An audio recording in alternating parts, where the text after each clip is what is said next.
Waja Razzaq Baloch. Sir, you have came from such a long He's distance. BHRC representative of So America. you are also representative of an organization BHRC that's working for the Baloch Congress. So you are in USA. You are continuously, analyzing the reports from Balochistan about issue of enforced disappearances. The people, they are crying. Women, they are crying. Rashid Sen mother, Mama Kabir there. The women. So the number is so large. We cannot, name everybody. So what is your intake? You have came from there to here, Geneva. So it's not your first time. You have been struggling on this.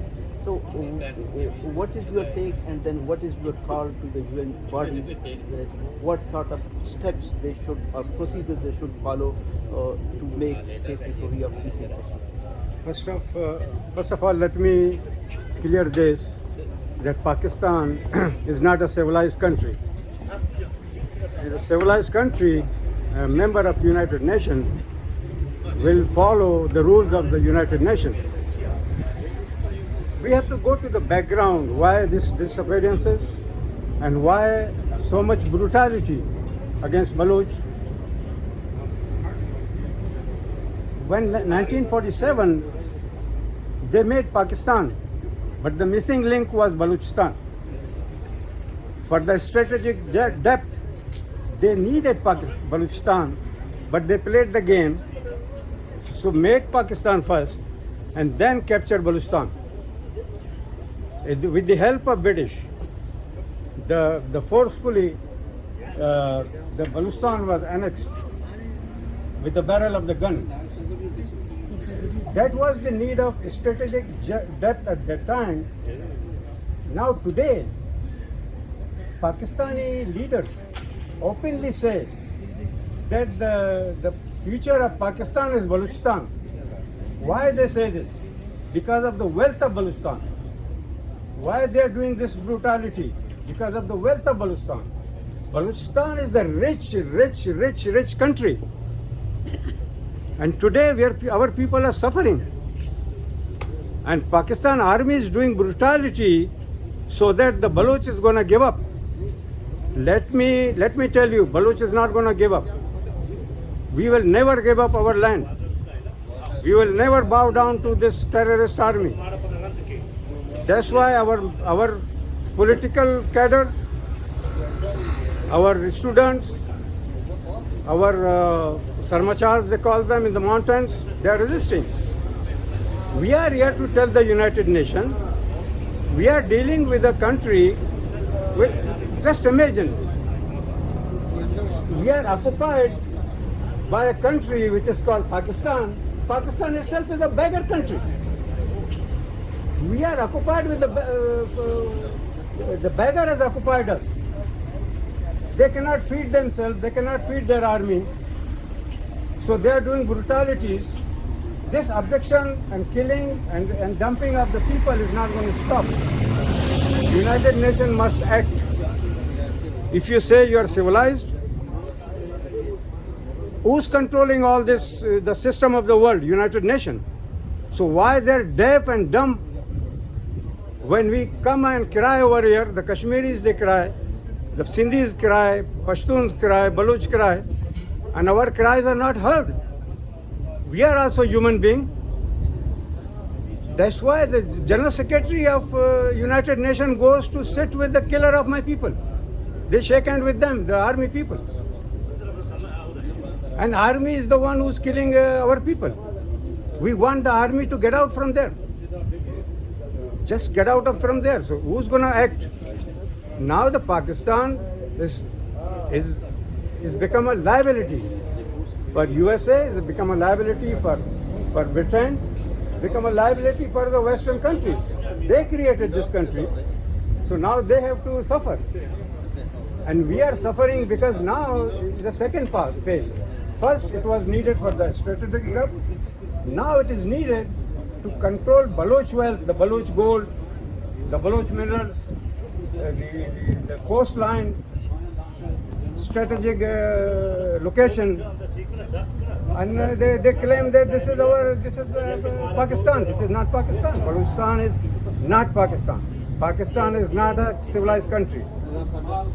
We want the United Nations to act and help us so that we can get rid of this terrorist mafia army.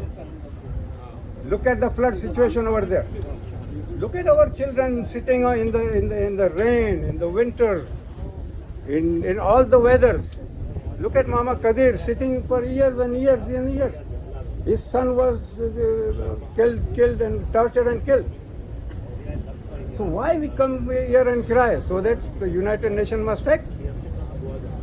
Who's helping United Nations? The big countries. USA. I come from USA. I question the senators. I question the congressmen. Why you are sending my taxpayer money to these army thugs? You have to stop that. If there is no foreign help goes to Pakistan, Pakistan is the verge of the collapse. It's not far away. So we're not going to give up. We're going to come here. We want you to open your eyes, open your ears. Send a fact-finding mission to Balochistan. Send a fact-finding mission to at least these camps. So that you're going to talk to them, their loved ones are missing. Please, do something. Listen. Thank you very much, Munir, for giving me this opportunity so that my brother and sisters in Balochistan will listen to my words. We are with you. We will always raise your voice. Never give up. We don't care. We are not scared of this terrorist army or terrorist country. They know who Baloch are. And Baloch is not going to give up. Baloch is a brave nation. We are not going to give up. You have to give up and quit my land. Like they say, there was a slogan, quit India movement against British. Now this slogan must be there. Pakistan army must quit Balochistan. We don't need you. You are the enemy of Balochistan. You are not. First of all, it's not an army of Balochistan or Sindh or Pashtun. This is a regional Punjabi army who want to control everything. In the parliament, the Punjabi majority. In the army, the Punjabi majority. How are you going to correct that? You have to break this country. Let the Baloch have their own army. Let the Sindhis their own army. Let the Kashmiris have their own army. Let the Pashtun have their own army. We don't need this terrorist army, which is it's a mercenary army. You give them the money and take them wherever you want to take them. This is a mercenary army. They're going to play their mercenary role. And now we are occupied with a beggar country. That's a pity. United Nations must act and we want to get rid of this beggar country so that we can prosper. We want to use our resources for our people. Let the Sindhis use their resources for their people. Everything is being used for the Punjab and Punjabi army. This must end. United Nations must act. Thank you very much, Munir.